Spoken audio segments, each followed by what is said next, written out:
Now, for further backing to these numerical signs, unlike section 1, where I just lightly touched on the possibly highly prophetic Jubilee years of 1917, 1967, and 2017, let's look deeper into this. In Leviticus 25 we read, "And you shall consecrate the 50th year, and proclaim liberty throughout all the land to all its inhabitants. It shall be a jubilee for you, and each of you shall return to his possession, and each of you too shall return to his family." All throughout this Leviticus chapter 25, it tells Israel that all the slaves are to be freed, and all the land is to go back to original ownership every Jubilee year. A Jubilee year on God's calendar is every 50 years.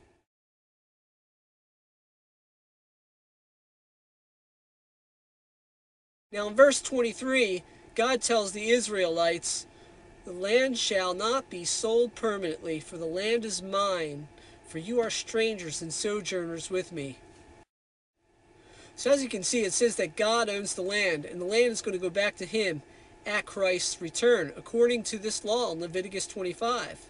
Most likely he will return on a Jubilee year and reclaim what is his. Based off the 1917 and 1967 signs of Israel reclaiming their land, the next Jubilee would be 2017. Remember what Jesus said, "Truly I say to you, till heaven and earth pass away, one jot or one tittle will by no means pass from the law, till all is fulfilled." So as the Lord continues to fulfill all the law himself, he will fulfill the Jubilee law and reclaim the land he has lent out to Israel. And in order to do that, it would have to be done on a Jubilee year as stated in the law. Now, to back this further, I believe that the last Jubilee year was 1967, with Israel reclaiming Jerusalem in the Six-Day War, in fulfillment of Leviticus 25, land returning to original ownership. Let's look at a picture of that. Here we have a map of Israel before and after the 1967 Six-Day War. As you can see, Jerusalem only then came 100% under Israeli control.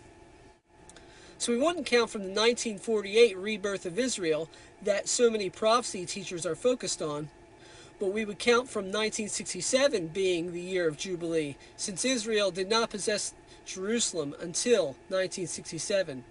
Now for even further backing, we're going to go to an amazing prophecy by a little-known rabbi that was published in the magazine Israel Today. This is amazing. Here's the link for anyone's own investigation. The article tells of Rabbi Judah ben Samuel, who prophesied in 1217 that the Ottoman Turks would take Jerusalem for 8 Jubilees, or 400 years. This word came to pass 300 to 700 years after his death, with the establishment of the State of Israel in the well-known 1917 Balfour Agreement. From this Google search, you can see that the 400-year control of Jerusalem by the Ottoman Turks is a well-established fact in history. This Rabbi Samuel prophecy says the 9th Jubilee from Jerusalem would be quote-unquote a no-man's land, signifying no one would have complete control of the city. And that's how it was from 1917 until 1967. The prophecy then stated that Israel would take control of Jerusalem for the 10th Jubilee, or in other words, from 1967 to 2017, after which the Messianic era would begin.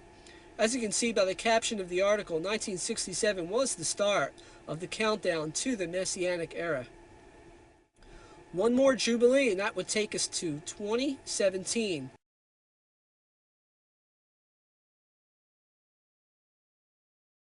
Now you might ask, why September? Well, all prophecy theologians agree that Leviticus 23 feast days of the Lord are foreshadowing future prophetic events. In Colossians, it tells us what these feasts are. "Let no man therefore judge you in meat or in drink, or in respect to a feast, a new moon, or of the Sabbath days, which are foreshadowing things to come, because the reality of those things are in Christ." Let's go to a picture of those feast days for clearer understanding. As you can see, the feast days on the left were already fulfilled by Christ at his first coming. Next is the fulfillment of these fall feast days on the right. Now, since the Lord fulfilled the first feast days in the springtime, then it makes sense for him to come and fulfill the others in the fall time when these feasts are held. This is why September is that time. Just like he did with the springtime feast days, the Lord will fulfill every detail of the law concerning the fall time feast days. He will return not in the spring, summer, or winter, but in the fall. That is for certain.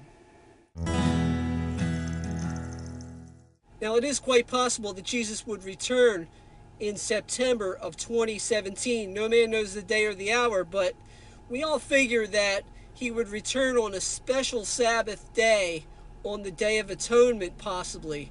And in 2017, the Day of Atonement falls on the Saturday Sabbath, September 30th. So that is a possible time Christ could return.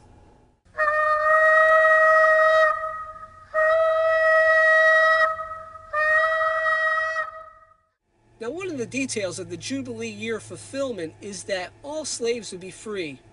In the same way, when Jesus comes again, he will free all his servants from this decaying and rotting body of flesh and blood. He will give us a new supernatural body that will never grow old, never get tired, never be too fat, too skinny. We will be able to travel faster than the speed of sound. We will be able to visit other planets and galaxies. We will hear and see things that would put Hollywood to shame. What we have waiting for us is a greater reward than the best of everything this earth could offer. But you gotta cross the line and follow Jesus. No Jesus, no reward.